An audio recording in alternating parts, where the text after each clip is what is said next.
Avez-vous déjà entendu parler des Appalaches? On raconte que lorsque le soleil se couche à cet endroit, il vaut mieux garder les fenêtres bien closes et les portes fermées à double tour. Certains disent que c'est pour éviter de croiser le regard de créatures surnaturelles qui rôdent dans les parages. D'autres pensent que c'est pour éviter que les esprits des anciens pénètrent dans vos maisons. Alors si un jour, je ne sais pour quelle raison, vous vous retrouvez dans les montagnes des Appalaches après la tombée du jour, rappelez-vous bien de tout ça et prenez vos précautions. Parce qu'on ne sait jamais sur qui vous pourriez tomber une fois la nuit tombée.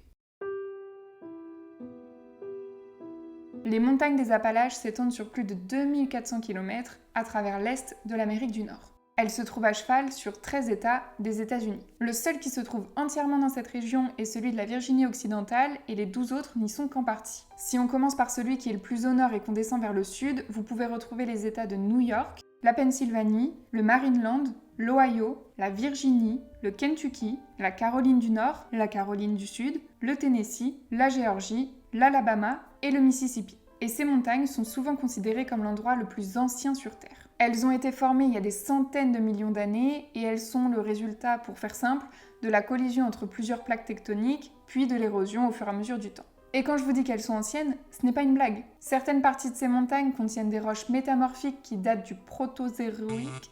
C'est pas ça. Protérozoïque. C'est ça. Oui, protérozoïque. C'est une ère géologique qui a eu lieu entre 541 à 2,5 milliards d'années avant aujourd'hui. Et ouais, c'est beaucoup. Et comme ça fait très longtemps qu'elles existent, les histoires assez terrifiantes et les témoignages un peu chelous y sont très répandus. Au fil des siècles, ces montagnes ont été décrites comme des lieux de rencontre avec des êtres mystérieux dont certains bien plus connus que d'autres. Et la première créature dont on va parler aujourd'hui, vous la connaissez peut-être déjà, c'est celle qu'on appelle le Bigfoot. Le Bigfoot des Appalaches est sûrement la légende la plus répandue de la région. Même si son apparence physique peut varier en fonction des témoignages, il y a quand même 2-3 critères qui reviennent régulièrement. Il est décrit comme une grande créature qui a un peu l'apparence d'un singe et qui mesure entre 2,5 et 3 mètres de hauteur. En plus de sa grande taille, il a une silhouette assez imposante puisqu'il a des grosses épaules et un corps plutôt musclé. Un peu comme moi, je pense. Je suis au max là.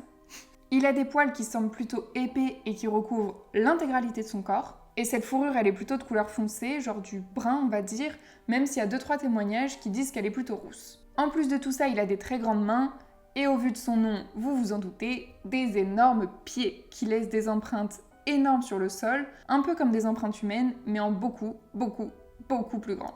Par contre, même si son apparence n'inspire pas vraiment confiance, le Bigfoot n'est pas réputé pour être une créature si méchante que ça. Au contraire, il est plutôt décrit comme étant timide, évitant le contact humain, même si des fois il peut avoir un comportement un peu agressif avec ceux qui s'approchent un petit peu trop près de son territoire. D'ailleurs, dans les témoignages de personnes qui disent avoir vu le Bigfoot, on parle très rarement d'agression.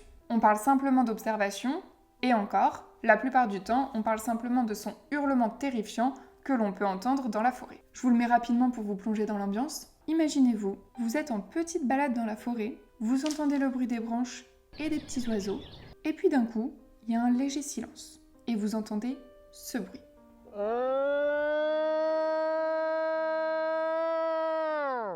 Alors je ne sais pas ce que vous en pensez, mais je vous propose qu'on fasse tranquillement demi-tour, parce que moi personnellement, j'ai pas vraiment envie de croiser la créature qui vient de faire ce bruit.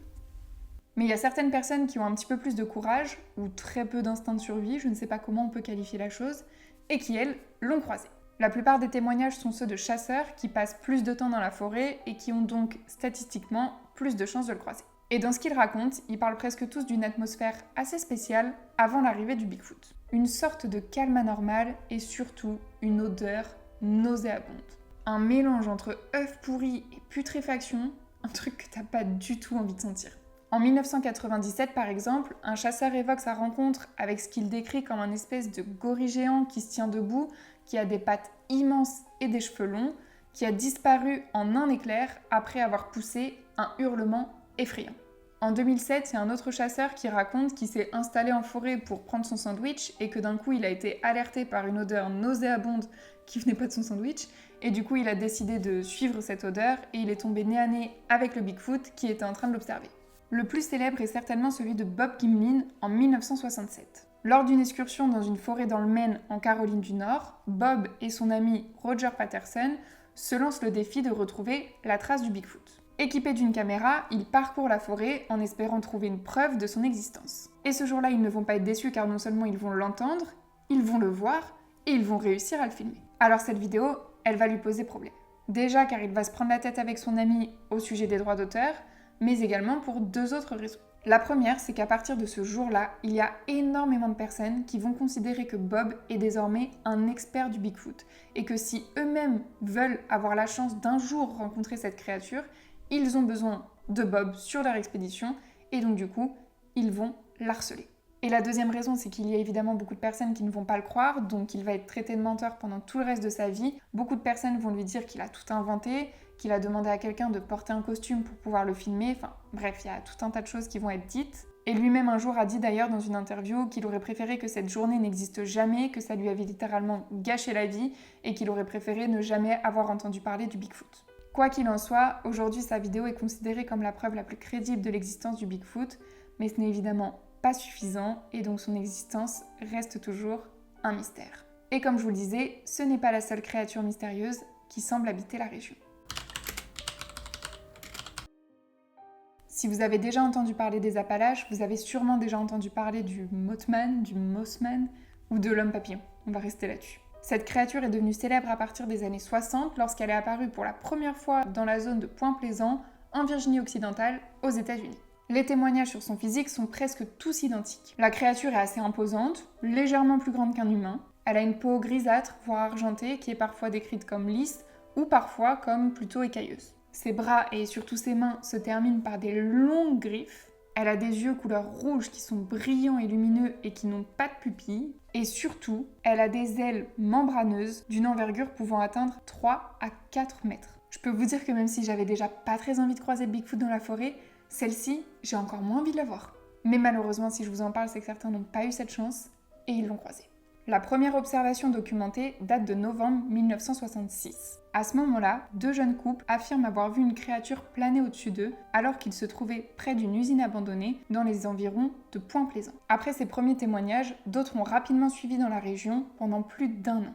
Et l'histoire a pris un autre tournant en décembre 1967. À cette date, le Silver Bridge, un pont suspendu au-dessus de l'Ohio, reliant Point Pleasant à Gillopolis, s'est effondré en tuant 46 personnes. Et à partir de ce moment-là, les apparitions de l'homme papillon ont complètement cessé dans la région. Beaucoup de personnes ont supposé que la présence de cette créature dans la région avait un lien avec cet événement et qu'en fait, elle était présage de catastrophe. Et si on a fini par dire qu'elle était présage de catastrophe, ce n'est pas seulement à cause de cet événement-là. Il y a plusieurs endroits dans le monde où elle a été aperçue avant qu'un accident se produise. En 1926, le barrage de Xiaoté, situé en Chine, s'est effondré en provoquant une inondation meurtrière.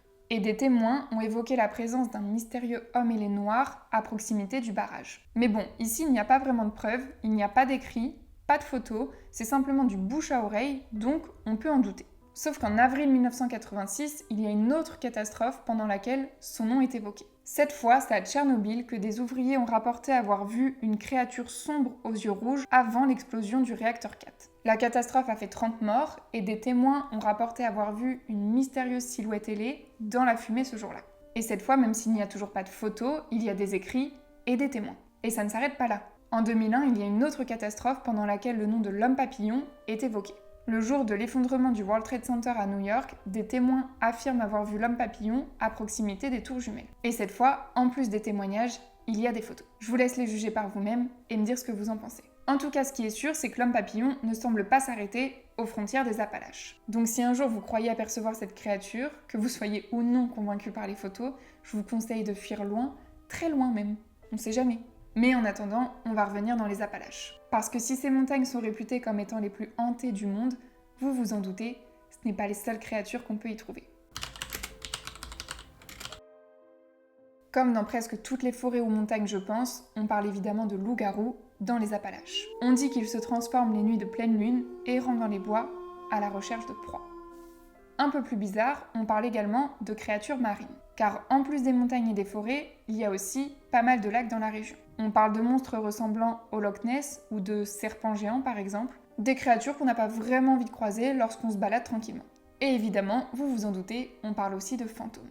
Il y a pas mal de vieilles maisons, de cimetières ou de sites historiques qui sont réputés hantés dans la région. On retrouve des histoires plutôt connues comme celle de la Dame Blanche par exemple, mais il y a également pas mal d'histoires autour de guerres civiles. Comme je vous le disais, les terres sont plutôt vieilles, donc il s'en est passé des choses à cet endroit. Dans les histoires les plus connues, on retrouve celle de Brown Mountain Lights.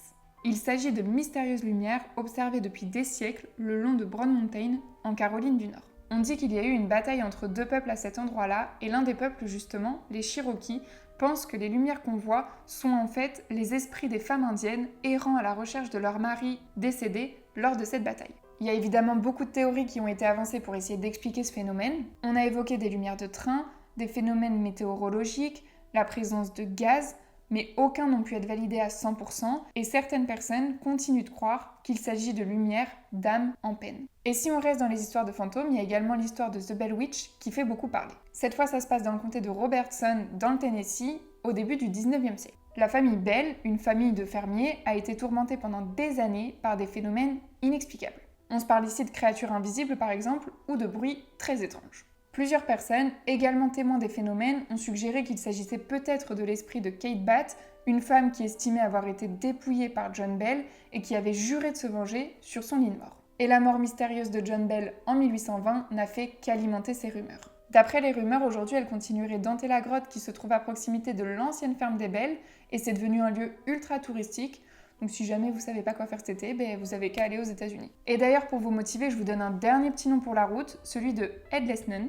Ça vous fait un petit peu de route parce que ça se passe dans l'abbaye de Belmont en Caroline du Nord, mais bon, ça vaut peut-être le coup. Ici, si vous avez de la chance, vous allez pouvoir croiser le fantôme d'une nonne décapitée. On dit qu'elle hante les lieux en cherchant désespérément sa tête perdue. Sympa, n'est-ce pas? Et là, je viens de vous citer 3 histoires de fantômes, mais vraiment des témoignages comme ça, il y en a beaucoup. Il suffit de se balader 5 minutes sur TikTok ou sur YouTube et vous allez voir, vous allez tomber sur un nombre incalculable de témoignages de choses qui se passent dans la région des Appalaches. Alors évidemment, pour toutes ces histoires, il y a beaucoup de théories rationnelles qui ont été évoquées, mais elles ne suffisent pas toujours à expliquer ce qui se passe dans cette région. Ce qui revient le plus souvent, c'est que cette région, elle est encore tellement préservée, tellement peu habitée par l'homme, que oui, il y a des créatures qu'on y voit, qu'on n'a pas l'habitude de voir ailleurs, mais ça ne veut pas dire qu'elles sont surnaturelles. Mais surtout, les habitants de cette région racontent que la nature y est tellement dangereuse qu'il a fallu inventer des histoires pour que les enfants ne s'aventurent pas trop loin en forêt et ne jouent pas trop près des falaises. Parce que oui, il faut se l'avouer, quand j'étais petite, quand mes parents voulaient pas que je m'éloigne d'eux, s'ils m'avaient dit qu'il y avait un loup-garou qui risquait de me bouffer, je pense que j'aurais un petit peu plus écouté. Et c'est la fin pour aujourd'hui, merci beaucoup de m'avoir écouté jusqu'ici, j'espère que la vidéo vous a plu. Si c'est le cas, n'hésitez pas à mettre un petit j'aime sous la vidéo et à vous abonner à ma chaîne pour ne pas louper les prochaines histoires. Et sur ce, je vous dis à très vite pour la prochaine vidéo. Ciao ciao!